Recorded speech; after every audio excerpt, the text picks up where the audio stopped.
வணக்கம், நான் ஓசூர்லேருந்து ஹரிஷ் பேசுகிறேன். நான் 40 ஏக்கரில் க்ரீன் ஹவுஸ் அமைச்சு மலர்கள் சாகுபாடு செய்து கொண்டிருக்கேன். அதே மாதிரி வெளிநாடுகளுக்கும் இந்தியா ஃபுல்லாக ஏற்றுமதியும் பண்ணிகிட்ருக்கேன் கடந்த 13 வருஷமாக. இந்த வருஷம் பார்த்திங்கன்னா லேபர்ஸ் இல்லாததுனால தோட்டத்தில் இருக்க பூ எல்லாமே மருந்து தெளிக்காமல் எல்லாமே கருகி போச்சு. இது என்ன ஒரே காரணம்னா, அசாமில் எலெக்ஷன் இருக்கிறதுனால இந்த லேபர்ஸ் ஃபுல்லாக அசாமுக்கு போயிட்டாங்க. இன்னொரு உத்தரப்பிரதேஷ், மகாராஷ்டிரா, மத்திய பிரதேஷ் இவங்க எல்லாமே கிளம்பி போயிட்டாங்க.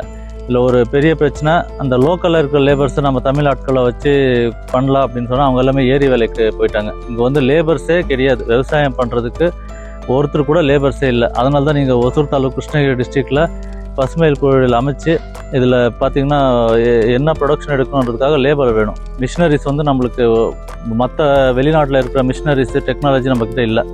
இருந்தாலும் அது ரொம்ப காஸ்ட் அதிகம். அதனால தான் லேபர்ஸ் வச்சு இதெல்லாமே பண்ணிட்டு இருந்தோம். இப்போ பார்த்தீங்கன்னா லேபர்ஸ் ஒருத்தர் கூட இல்லை. எல்லா ஃபார்ம்லேயும் இதே தான் பிரச்சனை, லேபர்ஸ் இல்லாமல் விட்டுட்டாங்க.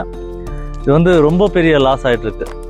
ஏன்னு கேட்டிங்கன்னா, ஓப்பன் ஃபீல்டுக்கும் இந்த க்ரீன் ஹவுஸுக்கும் க்ரீன் ஹவுஸ் அமைக்கிறதுக்கே 50 லட்ச ரூபா ஆகுது. ஓப்பன் ஃபீல்டில் 1, 2 லட்சம், 3 லட்சம் போட்டால் கிராப்பு வந்தால் வரும், இல்லைன்னா போயிடும். ஆனால் இந்த க்ரீன் ஹவுஸ் அப்படி கிடையாது. 50 லட்ச ரூபா, 60 லட்ச ரூபா முதலீடு போட்டு இந்த க்ரீன் ஹவுஸ் அமைச்சு இதில் மலர்கள் சாகுபாடு செய்யுது.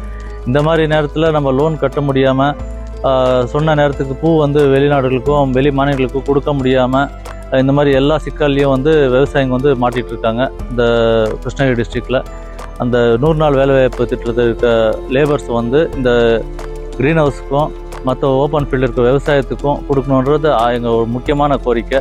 இது இப்படியே போனீங்கன்னா ஒசூர் ரோஜா நகரம் என்றாலே ஒசூர் தான், அந்த பேரே போயிடும். இந்த விவசாயத்தையே விட்டுடுவாங்க.